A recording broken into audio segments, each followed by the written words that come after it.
நேற்று விடியற்காலை 6 மணிக்கு புறப்பட்டு ஒரு 3 கோயிலுக்கு சென்று வந்தோம். என்னுடன் துணையாக வந்தவர் கஜேந்திரன்.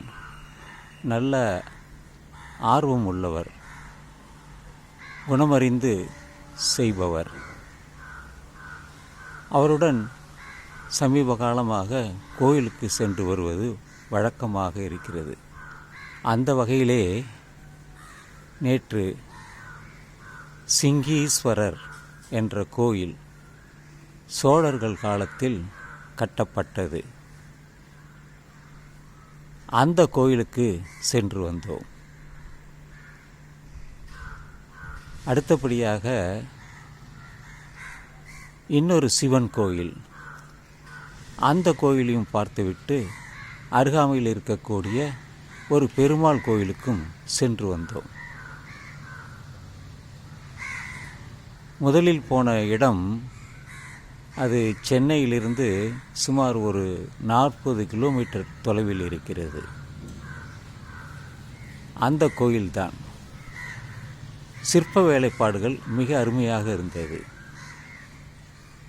கோபுரம் 5 நிலைகளை கொண்ட ராஜகோபுரம் உள்ள பல சன்னதிகள் இருந்தன. அதுபோல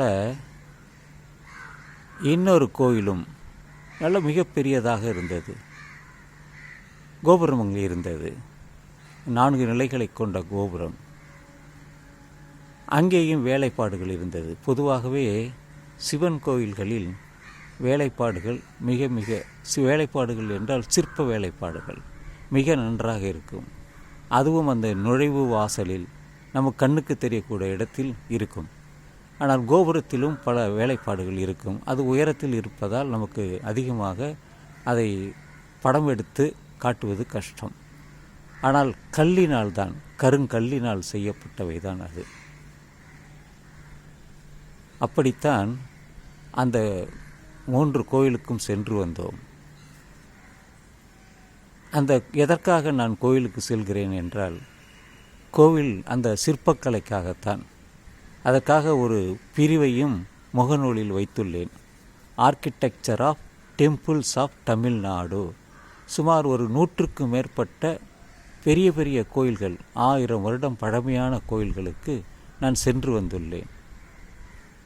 முதலில் சென்று வந்ததெல்லாம் சும்மாவாகவே பார்த்து வந்தேன். ஆனால் தற்பொழுதெல்லாம் அதை வீடியோவாக எடுத்து அதனுடைய தகவலை தெரிந்து கொண்டு அதை வைத்து பேசி அதன் மூலமாக காணொளிகளை உருவாக்கி அதை என்னுடைய யூடியூப் சேனலில் சிதம்பரம் கொள்ளிடத்தில் பதிவிட்டு வருகிறேன்.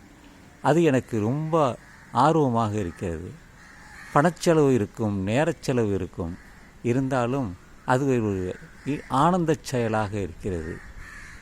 பணச்செலவும் இருக்கும், இருந்தாலும் ஒரு மனதிலே ஒரு சந்தோஷம் இருக்கும், ஒரு திருப்தி இருக்கும். பல கோயில்களை இருக்கிறது. அரசர்கள் தான் கோயில் கட்டினார்கள். இந்த தமிழ்நாட்டையும் கடந்து அதிகமான கோயில்களை கட்டியவர்கள் சோழர்கள்தான்.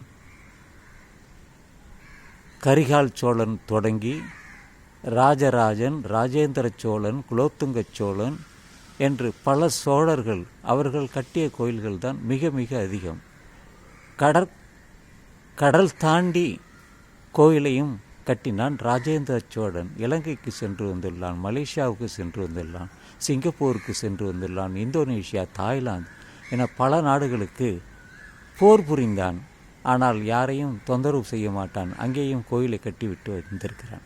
இப்படித்தான் நமக்கு தெரிய வருகிறது.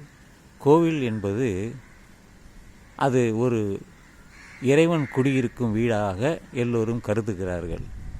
அது அந்த கர்ப்ப கிரகம் என்ற இடத்தில் அங்கே ஒரு யோனிலிங்கம் இருக்கும். எல்லோரும் அதை சிவலிங்கம் என்பார்கள்.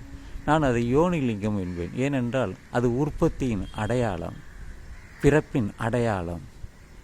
அதனால்தான் அங்கே இருக்கக்கூடிய கோயில்களில் கருவறையிலும் மிக நேர்த்தியாக சிற்பங்கள் செய்யப்பட்டிருக்கும். அதனால்தான் கோயிலுக்கு சென்று அதை பார்ப்பது எனக்கு அந்த கடவுள் பக்தி அல்லது அதையெல்லாம் எனக்கு நிச்சயமாக இல்லை. ஒரு காலத்தில் இருந்தது. இப்பொழுது அந்த சிற்பக்கலையோடு கலை கண்ணோடு பார்ப்பதால் அதெல்லாம் எனக்கு மறைந்து விட்டது. கல்லை கண்டால் நாயை காணோம், நாயை கண்டால் கல்லை காணோம் என்ப ஒரு பழமொழி இருக்கிறது. அது என்ன? நாம் நாயை பார்க்கும் பொழுது அதை நாயாகவோ பார்ப்பது, கல்லை பார்க்கும் பொழுது கல்லாக பார்ப்பது, ரெண்டும் ஒன்றாக இருக்கும். அதுபோலத்தான் கோயிலுக்கு செல்லும் பொழுது அங்கே கல்லால் செய்யப்பட்டது தான். ஆனால் அங்கே சிற்பத்தை பார்க்கலாம். சிற்பத்தை பார்க்கும் பொழுது கல் மறைந்து போய்விடும். அதுபோலத்தான் தெய்வச் சிலைகளும். தெய்வமாக பார்த்தால் அது தெய்வம், சிவனாக பார்த்தால் சிவன், விஷ்ணுவாக பார்த்தால் விஷ்ணு, கல்லாக பார்த்தால் அது கல் தான். பார்ப்பவர்கள் கண்ணில் தான் அது வேறுபாடு தவிர கல் ஒன்று தான். நம்முடைய எண்ணங்கள், சிந்தனைகள் வேறு வேறாக இருக்கிறது. இதைத்தான் நாம் பலர் தெரிந்து கொண்டார்களோ அல்லது இல்லையோ என்பது எனக்கு தெரியாது. ஆனால் என் பார்வை, என் எண்ணங்கள் அப்படித்தான். எனவே நண்பர்களே, நீங்களும் கோயிலுக்கு சென்று பாருங்கள். உங்களுக்கு பிடித்த கோயில்களுக்கு செல்லுங்கள், பிடிக்காத கோயிலுக்கும் சென்று வாருங்கள்.